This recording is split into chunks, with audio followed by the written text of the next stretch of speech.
Makapuso, maabot na kuno sa 200 hektaryas nga parte sa bukid, sakop na sa tulo ka mga lungsod diya sa lalawigan sa Bohol ang apektado ni nahitabo nga grass fire nga miulbo sugod ni adtong weekend. Unsa may hinungdan nining maong panghitabo ug dunay bay naapektuhan nga mga panimay o mga nanimuyo haduol sa maong dapit kanato pakisayran.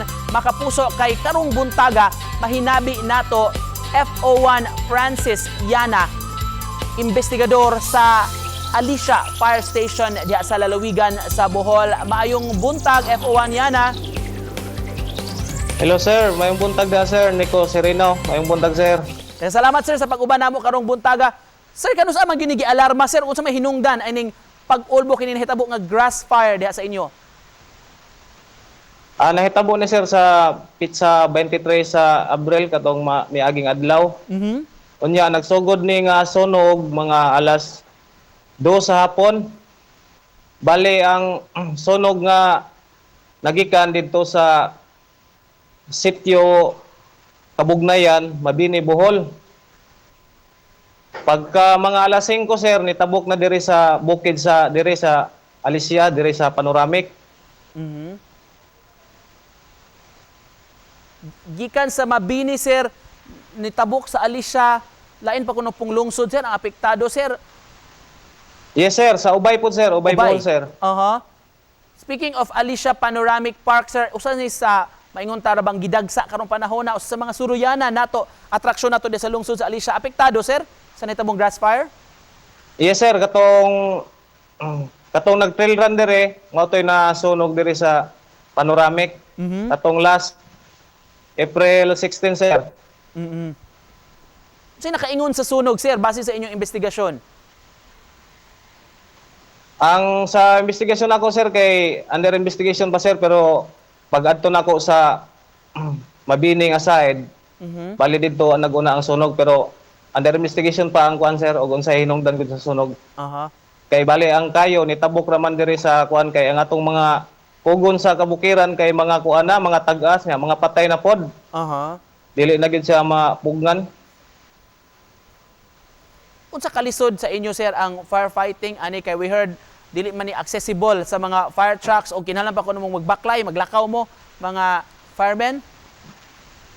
Yes sir, lisod kayo sir kay habog kayo ni sa nga mga bukid. Nya unaccessible gid sa fire truck nato. Ang amuang nabuhat ato is nagkuha na lang, nag manual firefighting nga mga kahoy, ipangbunala na mga kahoy ang mga kayo.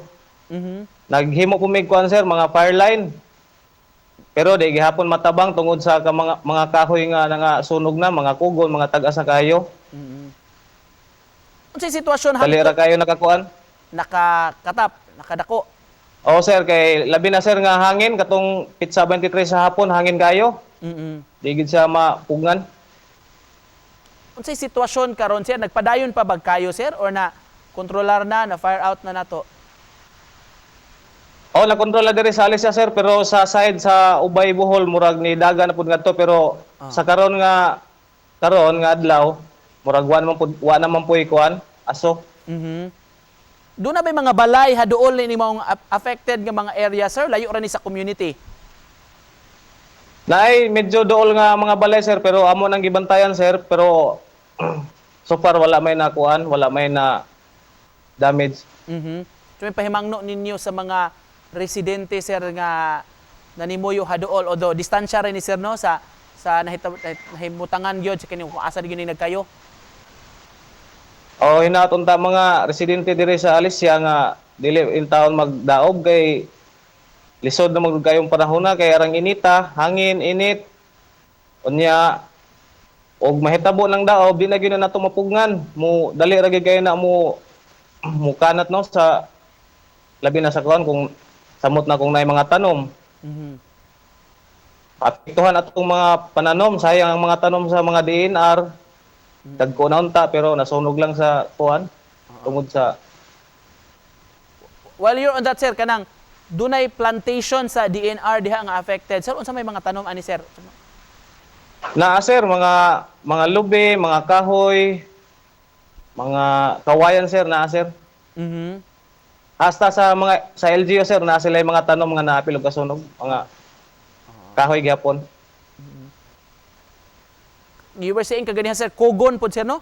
Ang sagad niya tubo diha. Yes sir, tag-asa kayo mga kugon sir. Mhm. So manumano gyud ay sir ang atong firefighting, ang pagpaong sa kayo. Mano-mano lang sir kay ang fire truck yun di gyud kasaka ngadto kay layo naman kaayo. Sa inyo diha sa Alicia sir, you were saying okay na, kontrolado na apan do na pagi-monitor karon sa silingan natong lungsod sa Ubay. Sa karon sir nga karong oras murag di naman pud makita ang kuan dito sa Ubay nga nabay nag-aso kay wa naman pay nag-aso. Murag hapon na pay mga kuan, mga ginagmay nga mga mga siga sa kuan. Side sa Mabinig hapon to og Ubay sir. Side sa Mabini ug sa Ubay. How about sa Mabini karon Yes, sir? sir. Kumusta? Napapol area nga nagkayo? Wala naman sir kay makita man diri sa among station nga wala na may nagkuan. Wala. So with that sir, unsa may pamaagi na to ani sir kanang okay na sa inyo sa Alicia, sa Mabini ug sa silingang lungsod sa Ubay, augment ba sab mo sir? Yes sir. So sa status karon sir, di pa gini makonsidera FO1 yana nga fire out sir. Fire out na sir karon adlaw gahapon ra na fire out. Sa inyo ha nga side. Fire out na. All right sir, unsay mensahe nimo sir isip panapos unsay imong buot ipaabot nga pahimangno usab sa ato mga kaigsuonan nga nagtan-aw karon? Ang akong mga pahimangno sa mga katawhan nga mag-amping lang in taon ta di ta magdaob-daob kay lisod kay arong panahon na aran dali ara mo kahanap sa sunog dili lang sa ingon sa mga bukid. Na sa atong mga dulo sa bahay kay di man nato kalikayan ning sunog. Simbako niya usa pa ang init dungagan pa gyud sa hangin nga grabing kusuga dali ra gyud ang kayo. Pila ra ka minuto. Alright, daghan kay salamat sir sa pag-uban namo karong buntaga makapuso, investigator sa Alicia Fire Station sa lalawigan sa Bohol, FO1 Francis Yana. Salamat sir. Yes sir, salamat pod.